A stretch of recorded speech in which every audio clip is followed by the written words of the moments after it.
lantai 2 klinik Nibel.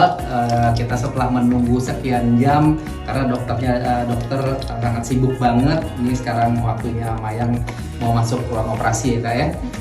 Jadi gimana perasaan Kakak tuh mau masuk ruang operasi ini?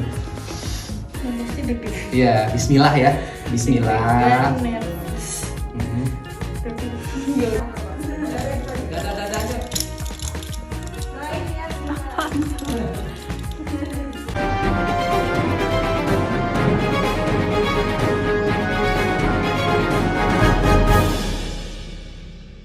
Alhamdulillah akhirnya setelah menunggu sekian jam, tadi tepat jam 6 habis maghrib tadi Mayang masuk ke ruang operasi. Pas 45 menit operasinya 45 menit selesai dan Mayang sudah keluar tadi di menit ke 45 menit. Jadi karena dia dihitungin karena Mami juga bilang ada yang 1 jam, ada yang setengah jam tergantung orangnya Mami ya. Tapi Mayang ini termasuk cepat gitu, cuma 45 menit gitu. Dan hasilnya ya teman-teman bisa lihat sekarang Mayang sudah hidungnya sudah diperban, sudah mulai merasakan rasa sakitnya sedikit. Ya setelah ini langsung pulang nanti. Tadi udah minum obat, nanti langsung pulang harus istirahat ya Mami ya. Harus istirahat. Gitu. Jadi alhamdulillah hasilnya juga bagus, sudah kelihatan tuh bentuknya tinggi dari samping. Ya makin cantik nih anak Dedi ya Mami ya. Iya dong. Ya, Oke. Mami. Ya. Derby dong. Ya. Menyusul coming soon. Jadi ada 3 macam sama 1 salep. Jadi setelah Mayang ini dioperasi, terus minum obat ada sehari 3 kali, ada yang 2 kali. Jadi harus ikut karena takutnya Mayang kan nggak open ya, maksudnya nggak ini. Jadi yang harus take care gitu. Jadi konsultasinya bukan sama dokter tapi sama suster mengenai obat dan salep. Namanya orang kalau baru operasi pertama kali itu pasti udah nggak bisa tidur malamnya. Itu satu, kedua karena kan dia belum terbiasa dengan rasanya. Kayak sekarang kan pasti dia masih kayak beradaptasi kan. Beda kalau orang udah 2 kali gitu kan. Jadi ya kita kasih waktu dia untuk merasakan dulu. Emang kan pasti abis biusnya hilang pasti nyut-nyutan. Betul. Tapi sebenarnya sih itu sekitar 2-3 hari aja. Setelah 3 hari ke atas tuh biasanya udah mulai baik gitu hidungnya. Yang penting dijaga dulu, jangan tidurnya miring, apalagi kalau tengkurap. Karena apa? Ini kan untuk menjaga kan, makanya dia di plester tuh biar tetap tegaknya bagus gitu, tetap sempurna gitu. Nggak miring ya Mami? Jadi nggak miring. Berapa karena lama kan dicopot itu plester? biasanya tuh 1 mingguan sih. Terus nanti ada buka jahitan hidung lagi, jadi dia harus kontrol 1 minggu kemudian. Terus nanti baru sama dokter kalau jahitannya udah bagus dibuka, digunting tuh bagian sininya, dalamnya. Ya nggak sakit sih, cuman kayak digigit-gigit semut aja. Tapi guntingnya juga kan itu gunting tipis banget, nggak kayak gunting rumput ya Bu. Jadi maksudnya nggak perlu khawatir gitu. Setelah itu udah dia bisa bebas berekspresi, ya kan. Yang penting mungkin ya dijaga aja, jangan terlalu banyak aktivitas yang mungkin kayak kebentur kepala atau apa. Maksimal 1 bulan lah. Lebih banyak bed rest 2-3 hari ini. 2-3 hari ini harus istirahat. Kenapa? Karena kan kalau habis operasi dia kan butuh sterilisasi juga kan. Makanya kan aku aja waktu itu yang nakal 2 hari aku langsung nge-gym. Tapi kan nge-gymnya di hotel Bu, jadi sepi juga. Ya kan kalau tempat ramai juga nggak berani.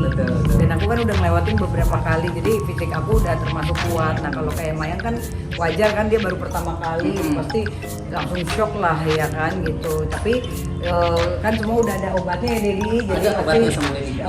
jadi nanti pasti 2-3 hari juga dia udah bisa senyum lagi, udah bisa wah mungkin udah mulai pede untuk Udah ngaca. mulai seneng dia ya. Mulai seneng. Iya. Ternyata alhamdulillah ya. Pasti nanti pengen lagi mungkin ke depannya pengen mungkin mukanya dibentuk V shape lagi. Betul. Karena wajar lah namanya perempuan, aku juga punya anak perempuan gitu. Penampilan ya. Penampilan hari ini udah bukan sesuatu yang tabu untuk kita bicarain. Justru lebih baik kita apa adanya daripada kita jaim-jaim tapi ngotor. Gua gak ada yang ngapain, aku pengen males tuh kalau kayak gitu. Emang lagian ya? Ya kayak kita orang tato aja ya, kayak aku juga tatoku ada 3 di sini di leher sama di pinggang yang gede banget gitu. Kalau kita udah ngelewatin sakitnya tuh kayak oh gini doang kan kayak kemarin aku operasi Miss V gitu kan, itu benar-benar ibaratnya mental kan. Tapi ya alhamdulillah aku udah ngelewatin sekarang baik-baik aja. Justru nanti aku bulan Februari tadi udah janjian sama dokter akan operasi lagi bagian dalam. Kalau kemarin bagian luar, sekarang bagian dalamnya. Oh, gitu, Dan itu sih kata dokter lebih ekstrim lagi, lebih sakit. Tapi hasilnya juga lebih oke. Jadi perfect gitu. Iya, iya. Kalau hidung itu kan center. Satu kan orang tuh dilihat satu hidung dulu, kedua bagian alis. Makanya kan kenapa kalau misalnya orang dilihat seksi tergantung hidungnya juga, Bo. Iya. Walaupun kita make up tebal, kalau hidung kita I'm so sorry misalnya hidungnya standar gitu, tetap aja kan ada yang kurang menarik. Jadi memang hidung tuh center. Nah sekarang kan kita udah bisa lihat ini tuh langsung kecil banget dan bagus, Langsung walaupun tinggi ya, Mami, ya, langsung ini tinggi ya. kan, walaupun tidak dipotong cupingnya kan. Apalagi nanti kalau udah 1 bulan ke atas tuh dia lebih mengecil gitu. Jadi aku pikir sih ini begini aja udah kelihatan perfect banget gitu loh. Udah beda kan, karena hidung itu apa namanya, apa sih, kayak jendela utamanya wajah kita gitu. Makanya adanya di tengah kan. Makanya hidung di tengah, kalau hidungnya di kanan nanti Nggak hidung-hidungan ya kan. Bener-bener. Jadi napasnya bingung. Kalau di kuping kayak itu dong, kayak Iya, ikan ya kan betul. bernapasnya kayak insang gitu. Gitu. Jadi ya keren sih kalau menurut aku, hasilnya bagus banget, natural. Itu yang pertama, karena memang kalau di Nibelt ini dokternya keren. Dokter Hartono itu nggak suka kalau yang terlalu ekstrim, yang terlalu tinggi atau yang mengalahkan muka gitu. Dia punya tes yang berbeda, itu yang aku salut gitu. Kadang-kadang ada juga kan artis udah cantik nih, ada beberapa ya kan, tau-taunya masih kurang puas, akhirnya dia pergi lagi ke Korea, dirombak lagi sampai akhirnya hidungnya jadi busuk. Nah itu makanya kita untuk orang-orang, ya saran aku ketika dia melakukan operasi harus puas gitu loh, terutama bagian hidung kan kelihatan. Nah cewek kan kadang-kadang udah cantik pengen lagi. Kalau kayak aku kan operasi hidung karena emang infeksi filler awalnya, dan emang implannya harus diganti gitu loh. Jadi ada sebab, nggak cuman menter-menter gue pengen cantik aja gitu.